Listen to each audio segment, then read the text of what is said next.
Primeira carta de João, capítulo 2, verso 1. Filhinhos meus, estas coisas vos escrevo para que não pequeis. Se todavia alguém pecar, temos advogado junto ao Pai, Jesus Cristo, o justo. E ele é a propiciação pelos nossos pecados, e não somente pelos nossos próprios, mas ainda pelos do mundo inteiro. O apóstolo João aqui, ele nos conforta, ele nos consola a respeito do terrível estado do ser humano que tem uma inclinação ao pecado. Mas é interessante quando ele diz aqui: escrevo essas coisas para que não pequeis. Mas se todavia alguém pecar, parece um paradoxo. Eu escrevo para você não pecar, mas se alguém pecar, teremos o perdão em Cristo, o justo. Isso aqui significa a diferença que há entre pecados, né? Porque infelizmente nós somos meio que instruídos muitas vezes, né, por um falso evangelho que diz que todo pecado é igual e que não há diferença em pecados. Existem diversas diferenças de intensidades e até mesmo de punições de pecados, né? E aqui ele diz: escrevo para que não pequeis. O que quer dizer isso? Que você não tenha o dolo. Que o cristão, ele não pode ter o dolo. O que é o dolo? É a premeditação, o planejamento do pecado, né?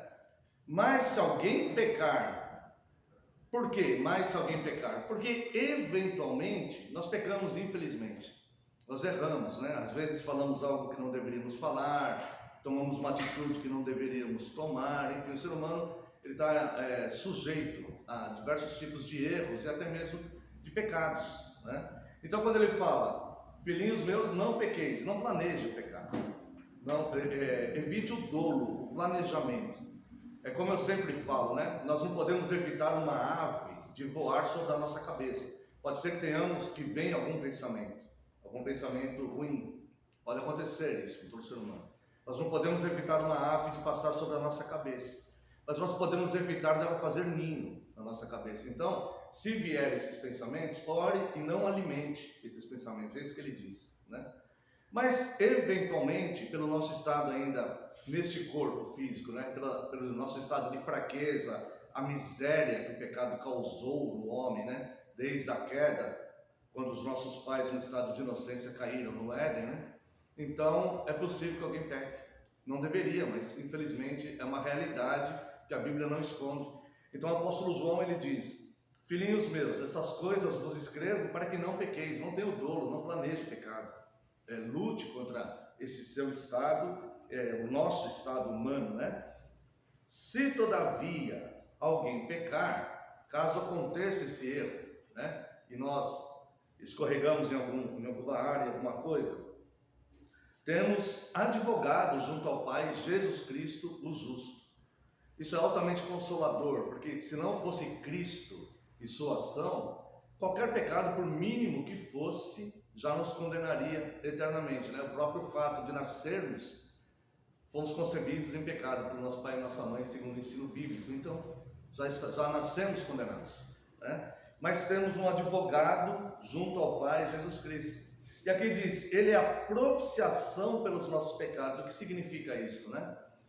Quando Cristo ele se deu voluntariamente e fez o seu sacrifício na cruz, ele conquistou duas coisas muito importantes para nós, né? Que é a expiação e a propiciação. A expiação é o ato de cancelar os pecados. Então, quem está em Cristo, que se submete a Cristo, né, que recebe esse sacrifício, que se importa com isso, a expiação é como cancelar os pecados, é como se você nunca tivesse pecado na vida, como se nós nunca tivéssemos pecado. Esses pecados foram simplesmente cancelados. Então Deus, quando nos olha, ele vê os méritos de Cristo e não os nossos pecados. Por isso a necessidade de nós estarmos em Cristo, a expiação. E ele também conquistou a propiciação, que é essa que João se refere aqui. A propiciação é o ato de apaziguar a ira de Deus. Então é restabelecer a paz entre o pecador e o próprio Deus. Porque Deus, ele é extremamente santo e ele detesta o mal. Ele não pode ver o mal, né? Então, contra o mal, a ira de Deus se acenderá, e se acende efetivamente. Tá? Então, quando Cristo fez o sacrifício para todos aqueles que estão em Cristo e que recebem esse sacrifício, então ele conquistou a expiação, que é o ato de cancelar os pecados, e a propiciação, que é o ato de apaziguar este pecador com Deus. Então nós não estamos mais como filhos da ira, aguardando a ira de Deus sobre nós. Nós só fomos justificados por Cristo. Tá? Então, por gratidão a Deus, nós procuramos não pecar, ou seja, nós lutamos para não ter o dolo, a premeditação do erro, né? Eventualmente, infelizmente, nós pecamos. E quando ele fala propiciação, né? Ele diz aqui, ele é a propiciação, verso 2, propiciação pelos nossos pecados, e não somente pelos nossos próprios, mas ainda pelo do mundo inteiro. Isso aqui, quando ele fala do mundo inteiro, não quer dizer todas as pessoas do mundo, mas somente as pessoas que se submetem a Cristo, obviamente. Os demais, conforme o ensino bíblico contextual, eles estão aguardando a ira de Deus e serão condenados, se não se submeterem a Cristo, né? A esse sacrifício, a expiação e a propiciação. Então muitas pessoas entendem isso como a propiciação por todas as pessoas do mundo. Ele está dizendo, não somente pelos nossos, não é só para os judeus, mas para todas as pessoas, para o mundo inteiro. Qualquer pessoa em qualquer lugar do mundo que se submeta a Cristo, ele vai herdar também, ele vai receber esse benefício da propiciação, né? Aqui ele não se refere à expiação, mas também é um fato, a expiação e a propiciação, né? Ele está falando só da propiciação, tá? Então, filhinhos meus, essas coisas vos escrevo para que não pequeis, não planeje isso.